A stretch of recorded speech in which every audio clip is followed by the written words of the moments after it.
Largest testosterone safety study observed 5,246 men. Here's what it found about cardiovascular risk. Interest in testosterone replacement therapy keeps climbing, and the TRAVERSE trial remains the largest randomized test of its cardiovascular safety. Here is what men considering treatment and their doctors need to know about the findings. The TRAVERSE trial is the largest randomized controlled study designed to test whether testosterone replacement therapy raises the risk of major heart problems in men with confirmed hypogonadism. Results were published in 2023 in the New England Journal of Medicine.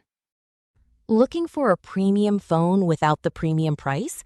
This renewed, unlocked iPhone 14 offers 128 gigabytes of storage, a sharp 6.1-inch display, and 5G capability for around $299. Want to get the best verified deal and see full details? Visit grabdeal.us/6 right now. Researchers enrolled 5,246 men ages 45 to 80 who had pre-existing cardiovascular disease or a high risk of it, symptoms of low testosterone, and 2 fasting testosterone readings below 300 ng per deciliter. Participants received either daily transdermal 1.62% testosterone gel or placebo gel for a mean of 21.7 months, with mean follow-up of 33 months. The study was mandated after a 2015 FDA requirement that testosterone product makers investigate cardiovascular risk. In TRAVERSE, testosterone gel was non-inferior to placebo for the primary composite of cardiovascular death, non-fatal myocardial infarction, and non-fatal stroke.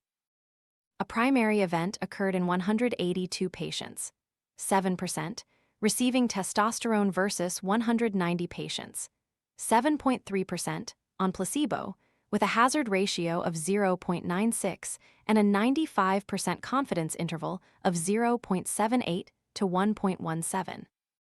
These findings provide reassurance about the cardiovascular safety of testosterone therapy over the typical duration of treatment in men in whom it is indicated.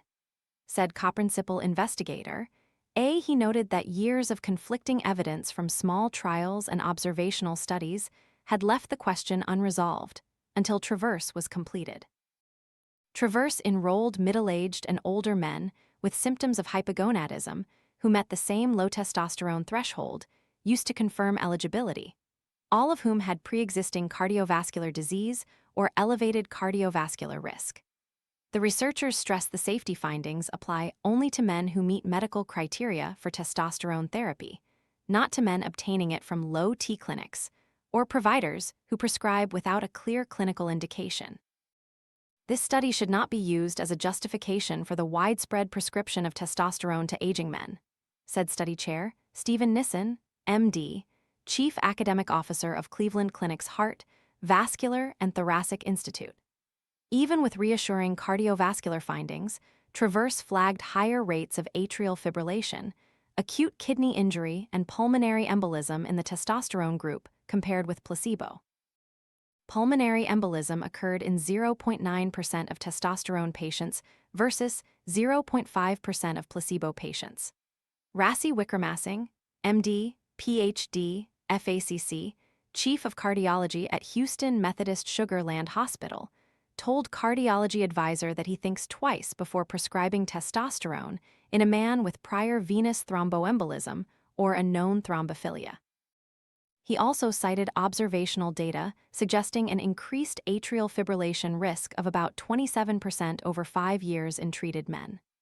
Nissen put it, "This study shows that, for men with adrenogen deficiency in whom testosterone is clinically indicated, testosterone appears to be safe from a cardiovascular perspective, but it is not without adverse effects."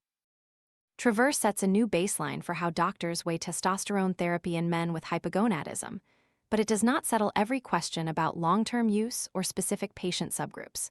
Mohit Kira, MD, of Men's Health Urology called the trial a beacon for future research in testosterone replacement therapy and cardiovascular health, pointing to the need for deeper study of the atrial fibrillation, kidney injury, and pulmonary embolism signals. He urged individualized risk-benefit analyses to guide clinical decisions. The takeaway for patients, according to the researchers, is that testosterone replacement appears cardiovascular safe when clinically indicated, provided prescribers screen for clot history and monitor for arrhythmia during therapy.